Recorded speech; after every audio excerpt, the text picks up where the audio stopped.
vous remercie. Merci. Pour le groupe radical, républicain, démocrate et progressiste, la parole est à Monsieur Olivier Falorni.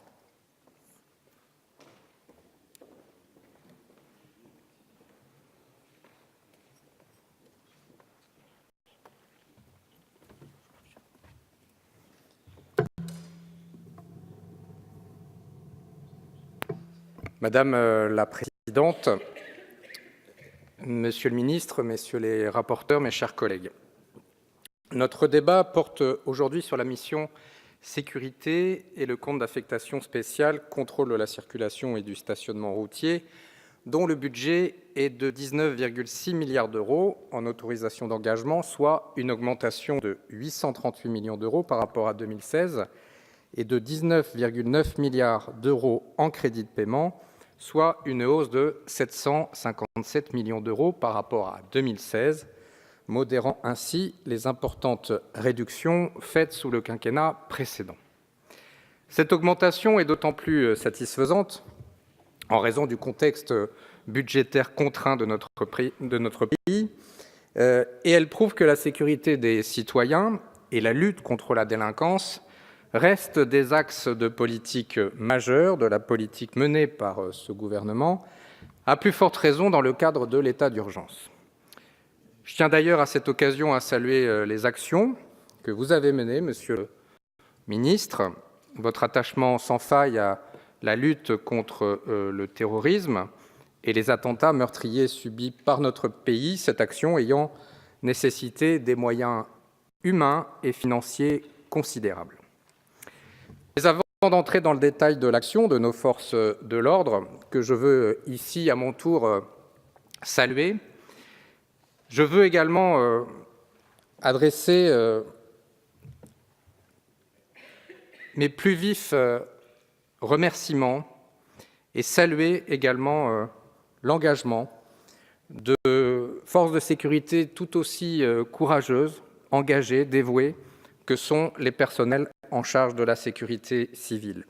Je veux rendre ici hommage aux sapeurs-pompiers volontaires qui risquent leur vie pour la communauté, que ce soit en cas de catastrophe naturelle ou technologique. En 2016, cela représente 4,5 millions d'interventions, 4 400 départs de feu, ce qui justifie pleinement l'évolution positive du budget alloué à la sécurité civile, à savoir 438 millions d'euros en autorisations d'engagement pour 2017, soit une hausse de 24 millions par rapport à 2016, et 647 millions d'euros en crédit de paiement, soit une hausse de 20 millions d'euros. Dans le même temps, comme ont pu le rappeler les rapporteurs, 121 centres de services d'incendie et de secours ont fermé en France en raison d'un déficit de moyens humains et financiers. Il apparaît donc nécessaire de revoir le maillage territorial des SDIS et d'encourager le volontariat des sapeurs-pompiers, ceux-ci représentant près de 80% du personnel pour seulement 15% de la masse salariale. Je rappelle ici qu'à l'initiative de notre groupe, le groupe 2 RDP, une proposition de loi sénatoriale visant à asseoir la compétence des départements en matière de défense des forêts contre l'incendie a été adoptée le 10 mars 2016. J'en viens maintenant à la police et à la gendarmerie nationale. Je veux saluer les efforts budgétaires importants engagés par le gouvernement en faveur de nos forces de l'ordre pour tenir compte de l'accroissement d'activités qui leur est demandé sur le terrain par les pouvoirs publics et le besoin de sécurité toujours plus grand exprimé par nos concitoyens. Nous connaissons la valeur et l'engagement de nos forces de sécurité dans la lutte contre la délinquance, et je veux le réaffirmer ici, nous soutenons les policiers, nous aimons la police républicaine, parce qu'il n'y a pas de justice sans ordre et d'ordre sans justice.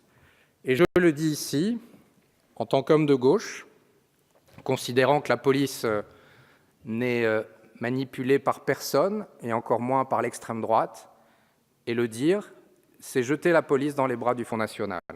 Donc je veux le dire ici, je suis un homme de gauche, comme vous, Monsieur le ministre, vous êtes un ministre de l'Intérieur de gauche, et nous aimons la police républicaine de ce pays.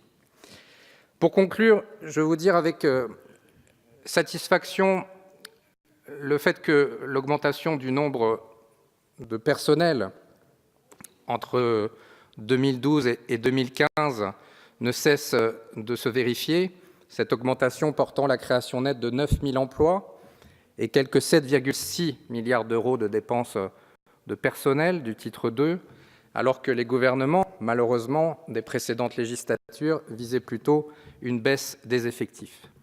Aussi, pour l'année 2017, le projet de loi de finances prévoit la création nette de 2031 emplois dans la police nationale, dont 1731 postes dans le cadre du pacte de sécurité et du plan antiterroriste.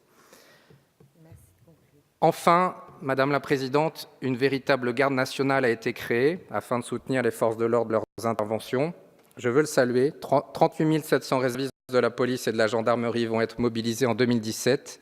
Et pour toutes ces raisons, étant donné l'augmentation des crédits alloués à cette mission, le groupe 2RDP votera les crédits que vous nous présentez. Je vous remercie. Merci, monsieur le député.